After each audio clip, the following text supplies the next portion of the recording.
Yang menjadi tantangan kita semua ini sebenarnya adalah mengenai komunikasi kita, komunikasi kepada anak-anak ini sekarang yang emang gap cara bahasa lah.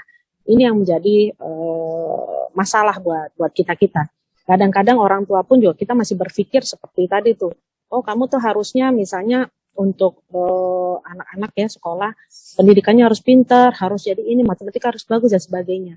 Kondisi sekarang, saat sekarang dengan zaman sekarang itu memang berbeda dengan zaman dulu. Jadi memang mengarahkan kita ini tantangan menjadi orang tua itu juga sangat-sangat sulit sekarang. Tantangannya sangat-sangat besar. Yang kita hadapi adalah perkembangan zaman, terbukanya informasi, juga belum lagi lingkungan, termasuk juga kondisi orang tua kebanyakan di warga di kota-kota besar khususnya di Jakarta. Orang tua itu kadang ibu dan bapak harus kerja. Belum kadang kakek nenek juga masih kerja. Ya kalau dia tinggal dekatan. Jadi bisa menitipkan si anak-anak ini kepada orang yang memang bisa diamanahkan lah. Nah, tapi kalau sekarang kadang udah sibuk dengan kerjaannya, dengan tingkat stres yang tinggi, udah gitu perginya juga subuh, pulangnya juga malam. Komunikasi itu yang sangat sulit dilakukan dan sangat-sangat mahal untuk berkomunikasi yang normal. Belum kalau keadaan lingkungannya tidak memungkinkan seperti itu.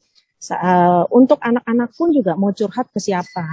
Nah, ini mungkin yang menjadi PR kita bersama, teman-teman dari Kesbangpol, dari kepolisian, dari Kodim, dari tingkat kota dan sebagainya. Saya sering menemukan masalah ataupun curhatan pada saat ke lapangan atau pada saat reses. Itu yang menjadi kesulitan adalah orang tua bingung harus seperti apa mereka berkomunikasi dengan anaknya. Anak juga, kita juga harus sampaikan ini sebenarnya lebih banyak harusnya kita nanti dialog dengan remaja-remaja. Tadi saya lihat ada pertanyaan dari remaja juga, bagaimana sih caranya mencegah tawuran dan sebagainya itu merugikan lingkungan. Sebenarnya kita harus kembali lagi bertanya kepada mereka, sebenarnya yang mereka mauin itu yang menarik, hal-hal kegiatan yang menarik itu yang seperti apa, sehingga tidak ada terfikir untuk melakukan tawuran gitu. Memang pengaruh-pengaruh medsos, program TV yang tadi Pak Kastim juga Abang Kastim sampaikan, remaja itu kan selain dia belum lagi mencari jati diri, mereka suka dengan challenge, tantangan. Nah, belum dengan yang dilihat sekarang itu, apalagi zaman pandemi seperti ini ya, online terus dipantengin.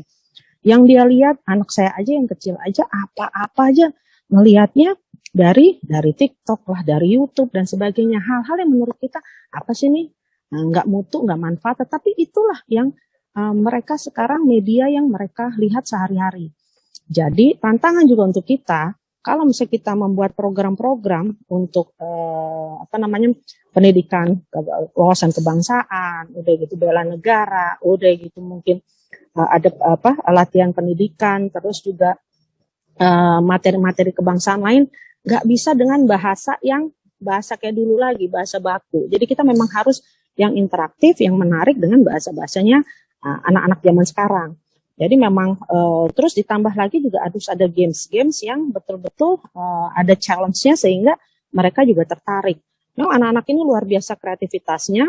Begitu dia menyerap juga dari segala macam teknologi yang dia dari gadget dan sebagainya, itu cepat banget mereka menyerapnya. Oleh karena itu kita jangan ketinggalan, kita pun juga harus mengisi apapun materi-materi konten yang mengisi tentang moral, tentang etika, tentang kebangsaan dan sebagainya, itu juga melalui media-media mereka dengan bahasa, dengan kreativitas juga yang nyambung ke mereka. Mungkin itu kurang lebih salah satu cara, tapi yang jelas anak-anak ini kadang-kadang, remaja-remaja ini perlu teman ngobrol, perlu teman curhat. Kadang dia tidak bisa cerita sama orang tuanya. Saya ngalami sendiri, anak saya kadang saya tanya-tanya, semakin saya tanya semakin dia lari gitu ya. Anak saya punya anak remaja ada 3, yang satu mau lulus SMA, yang satu kelas 1 SMA, jadi kurang lebih samalah dengan beberapa pelajar-pelajar yang mungkin hari ini ikut di sini. Dan peran BK atau peran sekolah itu khususnya di BK itu juga sangat-sangat penting. Jadi kalau memang memungkinkan, kalau memang satu guru BK atau mungkin satu konseling di sekolah itu harus memegang, memegang beberapa anak, nggak bisa mungkin 40 anak di satu guru BK itu mungkin bisa dipertimbangkan oleh dinas pendidikan maupun dari dinas PPAPP, karena konseling itu menurut saya sangat-sangat perlu di zaman-zaman ataupun di kota-kota besar seperti ini. Tingkat stres anak itu sekarang sangat tinggi. Berbeda dengan zaman saya dulu, mungkin dengan zaman teman-teman narasumber, kita kalau ada yang salah aja, dipukul pakai penggaris sama guru aja masih biasa gitu. Paling kita, oh ya kita salah ya, malah memacu kita untuk membuat nilai yang lebih bagus lagi. Tetapi kalau sekarang, jangankan dipukul, walaupun cuma pakai penggaris atau apa, kadang disentak nada kita sedikit aja tinggi, itu sudah sakitnya tuh di sini gitu ya, sakitnya tuh maksudnya udah sampai dalam banget, kayak yang udah sangat sensitif lah kalau misalnya anak-anak sekarang. Itu menjadi tantangan kita semua. Lalu juga selain sensitif, terus mudah emosi, terus tidak bisa mengungkapkan secara, karena banyakkan satu arah di mana namanya, satu arah di gadget dan sebagainya, itu terkadang secara sosialisasi pas begitu dia tatap muka itu sangat-sangat berbeda. Dia kadang banyak anak-anak zaman sekarang ini kalau saya perhatikan lebih aktif dia di media online. Begitu tatap muka, dia susah mengungkapkan kadang apa yang ada di dalam pikirannya dia kalau bisa bicara langsung. Nah, itu juga menjadi tantangan. Jadi saya hanya cerita di sini mungkin melengkapi teman-teman semua. Semakin kita melihat kondisi saat ini yang tantangannya sangat besar, semakin kita harus berpikir keras seperti apa yang tepat untuk menjangkau mereka semua dengan nilai-nilai yang positif, nilai-nilai yang baik, tetapi dengan bahasa yang diterima dengan mereka. Karena semakin kita mendesak, kita semakin seolah-olah seperti menggurui. Itu saya sudah melakukan dan melihat ada di beberapa teman-teman juga, itu akan mental sama anak-anak ya. Dan yang jelas parenting juga itu sangat-sangat perlu, parenting. Jadi kemarin saya sempat waktu di Wali Kota Jakarta Selatan, saya sangat-sangat apresiasi karena informasinya nanti akan lebih dibuka, lebih open space untuk warga umum juga bisa masuk ke sana untuk berkegiatan, ada taman dan sebagainya. Cuman saya juga kepingin sekali, entah itu di kantor wali kota ataupun di kantor-kantor lurah dan kantor kecamatan, itu ada satu space yang bisa terbuka, bisa orang curhat, mau anak-anak mau curhat bebas, udah gitu, atau ada call centernya dulu ya gitu. Misalnya saya mau curhat, kok kayaknya saya dibully nih di sekolah, mungkin dia nggak malu untuk cerita sama orang tuanya. Tapi kalau misalnya ada satu tempat yang dia pikir, wah ini saya nyaman, saya ngobrol di sini itu rahasia saya aman, tapi saya bisa mendapatkan satu jalan keluar barangkali, diarahkan dan sebagainya. Nah, itu ruang-ruang terbuka itu yang harus kita siapkan untuk mereka konseling. Lalu juga disiapkan juga psikolog-psikolog gitu ya, biar yang memang mereka paham secara ilmu. Orang tua pun juga boleh. Orang tua juga tidak hanya anak-anak saya, orang tua kadang mungkin seorang ibu udah tingkat stres tinggi, gimana sih menghadapi anak. Terkadang kan dia juga mencari-cari sendiri, gimana sih cocoknya, apa saya harus keras, apa saya harus lembut dan lain-lain. Anak aja kadang berbeda-beda. Itu yang saya tangkap. Kadang-kadang kita memang jadi orang tua itu sangat-sangat sulit. Bagaimana yang pas ke anak yang si A, ke B dan ke C. Bagaimana menanamkan nilai-nilai Pancasila kepada mereka. Memang harusnya dengan contoh. Kalau dengan contoh, simulasi dan sebagainya itu mungkin akan lebih gampang diterima oleh anak-anak. Lalu juga peran keluarga betul banget, terus peran pemuka agama ataupun peran masyarakat ya, RT, RW dan lain-lain seperti yang tadi mungkin disampaikan juga, ini sangat penting. Dan saya berharap juga KDM atau siapapun yang di wilayah-wilayah ini juga bekerja sama dengan Karang Taruna dan lain-lain, mungkin dengan Kesbangpol untuk membuat kegiatan-kegiatan yang tidak melulu isinya seminar, tetapi mungkin bisa dialog interaktif yang dikemas dengan games-games dan hal-hal yang interaktifnya juga sangat-sangat menarik untuk anak-anak. Lalu juga peran sekolah, tadi sudah saya sampaikan juga, itu juga sangat penting. Saya mau cerita satu sedikit kemarin contoh. Jadi mereka mengisi acara teater. Pas saya lihat ini teater apa? Ternyata teater anak-anak jalanan yang dulu biasanya suka ngumpul-ngumpul, tawuran, ganggu orang dan lain-lain. Pada saat mereka sekelompok itu ditahan lah, ibaratnya diciduk dengan polsek setempat, ada pendamping kan, biasanya ada pendamping hukum dan sebagainya. Terus polisi itu kan nggak mungkin menahan, dilepas lagi kepada orang tuanya karena memang masih di bawah umur. Nah, akhirnya ada beberapa kelompok-kelompok yang tadinya ikut pendampingan hukum kepada anak-anak ini mengajak anak-anak itu dibina untuk membuat sebuah teater. Teaternya apa? Teaternya cerita dari apa yang mereka lakukan sehari-hari. Pas kemarin mereka cerita, pas saya lihat mereka teater gitu, oh ceritanya tuh persis cerita yang mereka lakukan. Mereka tawuran, terus akhirnya mereka jadi dibina, ada ditampung jadi satu grup sanggar. Udah gitu ada tariannya, ada apanya, dan mereka sekarang berkumpul dengan hal yang positif, diajak ke beberapa acara untuk mengisi acara dan sebagainya. Nah, itu adalah satu konkret yang mungkin tidak hanya pemerintah saja, tetapi kelompok-kelompok masyarakat yang lainnya juga harus peka. Begitu ada itu kita juga harus ikut berperan di situ.